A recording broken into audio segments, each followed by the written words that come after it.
નમસ્કાર દર્શક મિત્રો, આપ જોઈ રહ્યા છો મુંબઈ તરંગ ન્યૂઝ. હું છું એન્કર અર્પિતા પટેલ. હવે જોઈએ અગત્યના સમાચાર. સુરતના મોટા વરાછા અભિરામ પાર્ટી પ્લોટમાં સમસ્ત વિરડી ગામ પટેલ સમાજ આયોજિત સુરત દ્વિતીય સ્નેહ મિલન સમારોહ દ્વારા યોજાયો.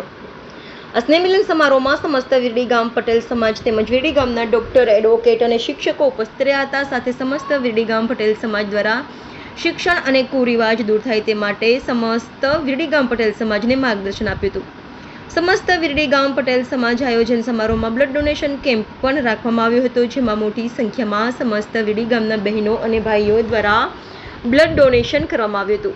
સમસ્ત વિરડી ગામના ભાઈઓ દ્વારા ગૌશાળામાં પણ સેવા આપવામાં આવી રહી છે. ત્યારે આ કાર્યક્રમમાં મધર્સ ડેના દિવસે કરવામાં આવ્યો હતો. ત્યારે મહિલાઓ દ્વારા દીપ પ્રાગટ્ય કરી કાર્યક્રમને ખુલ્લો મૂકવામાં આવ્યો હતો. રિપોર્ટર વિજય મકવાણા, મુંબઈ તરંગ ન્યૂઝ, સુરત. મારું નામ હરેશભાઈ સાવલિયા છે. હરેશભાઈ, શું કાર્યક્રમ કરવામાં આવે છે? અમે કાર્યક્રમ, અમારું ગામ છે વિરડી ગામ, ગારિયાધાર તાલુકાનું, ભાવનગર જિલ્લાનું. ત્યાંથી અમારું પટેલ સમાજ અહીંયા રહે છે 1200 થી 1500 માણસો. એના માટેનું એક સ્નેહ મિલન કરીએ છીએ. એમાં રક્તદાન શિબિર રાખીએ છીએ. ગામના નાના મોટા કોઈને એવા દવાખાનાના કોઈ કાર્યક્રમ હોય તો અમારા ગામના ડૉક્ટરો બહુ સારી એવી સેવા આપે છે અને એકત્ર રીતે ભેગા થઈએ છીએ અને આખો દિવસનો એવો પ્રોગ્રામ રાખીએ છીએ. કોઈને કાંઈ પણ વ્યથા હોય તો એ સમજાવે અને એકાબીજાનો સોલ્વ કરે છે. અને વર્ષથી આયોજન કરવા હજી અમારો બીજું વર્ષ છે. ગયા વર્ષે કર્યો તો બીજો વર્ષનો બીજો પ્રોગ્રામ છે અમારો. સમાજને શું સંદેશ આપશો?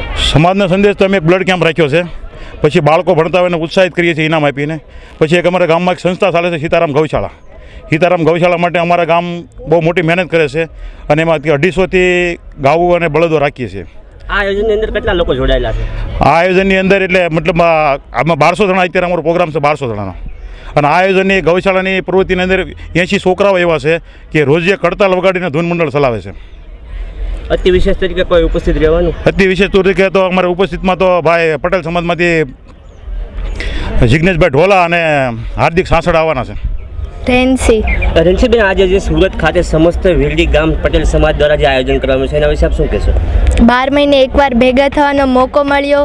ગામ તથા બધા વ્યક્તિઓને આગળ આવવાનો મોકો મળ્યો. મહિલાઓ આગળ આવે, બધા બ્લડ ડોનેટ કરે છે એટલે બધા બીજા લોકોને જીવનદાન મળે.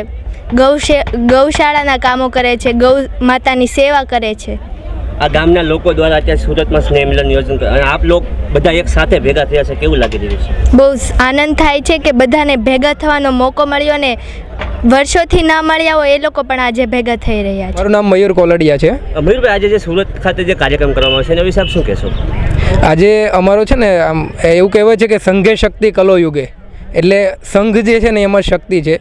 તો વર્ષોથી અમારા સુરતમાં ગામના ઘણા બધા લોકો આવે છે પણ છૂટાછવાયા હોય છે. એ બધાને ભેગા કરીને એક પ્લેટફોર્મ ઉપર લાવવાનો આ પ્રયત્ન છે, જેથી કરીને જે નબળા રહી જાય છે, આર્થિક રીતે પાછળ છે કે કંઈ દવાખાનાની તકલીફ છે, એ બધાને એકબીજા સપોર્ટ કરી શકે, ઓળખે, ધંધામાં મદદ થાય. આ બધા અમારા લક્ષ્ય.